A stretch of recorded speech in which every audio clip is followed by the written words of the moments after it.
दोहराता हूं सुनो रक्त से सनी हुई कुर्बानी, जिसके कारण चंदन भी मिट्टी है राजस्थानी। आज इतिहास के उस व्यक्ति की बात की जाए जो पूरी जिंदगी निर्वासन में उन्हें काट दी, लेकिन कभी भी मुगल सत्ता को स्वीकार नहीं किया।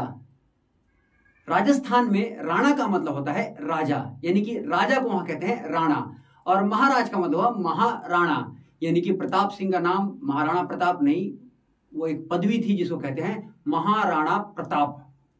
महाराणा कहने के पीछे कारण क्या था, इस कहानी को समझने के लिए थोड़ा सा और पीछे चलते हैं। भारत का मुगल बादशाह हुआ करता था अब्दुल फहद जलालुद्दीन मोहम्मद यानी अकबर। अकबर के अधीन राजपूताना के ढेर सारे इलाके आ चुके थे, जिनमें राजपूतों का सबसे बड़ा राजा भारमल, उनका बेटा भगवान दास और उनका बेटा मान सिंह, तीनों पीढ़ी अकबर के अधीन आ चुकी थी। राजपूताना के इस गिरते हुए या पतित होते हुए राज्य को देखते हुए उस समय के उदयपुर यानी आज के उदयपुर यानी उस समय के चित्तौड़गढ़ के राजा राणा उदय सिंह ने चुनौती दी अकबर को। राणा उदय सिंह पूरी जिंदगी अकबर से लड़ते रहे और उन्होंने जाते समय अपने बेटे यानी प्रताप सिंह से कहा, मेरे मरने के बाद जब तक तुम जीवित रहना, इस राज्य को मुगलों के अधीन कभी मत आने देना। प्रताप के मन में यह बात थी कि मेरे पिता ने पूरी जिंदगी अकबर और उसके पूर्वजों को चुनौती दी है, मैं अपने जीते जी मुगल राज्य को स्वीकार नहीं करूंगा।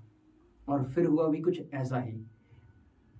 प्रताप सिंह अपनी सेना को लेकर तैयार थे। दरअसल उन दिनों प्रताप सिंह के पास कोई सेना ही नहीं थी, क्योंकि सारे राज्य यानी सारे राजपूताना के राज्य अकबर के अधीन हुआ करते थे। और अकबर के अधीन होने का मतलब है कि अकबर की सत्ता को चुनौती देना अकबर को नहीं, राजपूतों को ही चुनौती देने के बराबर था। अकबर ने मान सिंह के द्वारा एक मैसेज भेजा राणा प्रताप को। मैसेज था, अगर राणा प्रताप अकबर की सुपरमेसी को एक्सेप्ट कर लेंगे तो राणा प्रताप को पूरे भारत के हिंदू राजाओं का प्रधान बना दिया जाएगा। राणा प्रताप ने कहा, मैं राजा उदय सिंह का बेटा हूं और राजपूत कायरों की तरह बात नहीं करते हैं, रणभूमि को ही प्रणाम करते हैं। अकबर ने 1.5 लाख की सेना मान सिंह की अध्यक्षता में भेजी। राणा प्रताप भी तैयार थे। हालांकि राणा प्रताप के पास कोई सेना नहीं थी, लेकिन वहां के क्षेत्रीय भीलों को लेकर यानी कि 12,500 के भीलों को लेकर उन्होंने मुगल बादशाह को चुनौती दी। मुगल बादशाह की चुनौती को स्वीकार करते हुए हल्दी घाटी से थोड़ी ही दूरी पर प्रताप अपनी सेना को लेकर तैयारी करने लगे। इसी समय यह साल था 1573 और युद्ध था चित्तौड़गढ़ का युद्ध। इस युद्ध के बारे में इतिहास में बहुत ज्यादा हमें जानने को नहीं मिलता है। एक छोटी सी मुगल सेना जो आई थी राणा प्रताप को समझाने, उस सेना को राणा प्रताप ने लौटा दिया। और फिर 2 साल के बाद मुगल सेना पूरी तैयारी में आती है राणा प्रताप को जीतने। युद्ध हुआ हल्दी घाटी का युद्ध।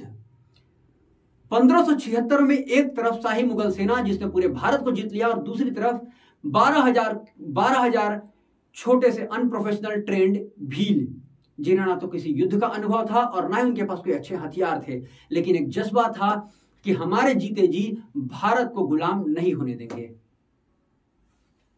इस युद्ध में ऐसा क्या हुआ कि युद्ध में जरूर मुगल बादशाह जीत गया, लेकिन राणा प्रताप राणा से महाराणा प्रताप बन गए।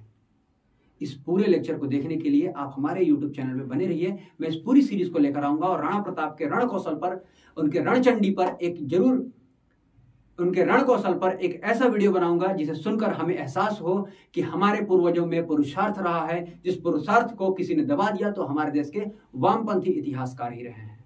नमस्कार।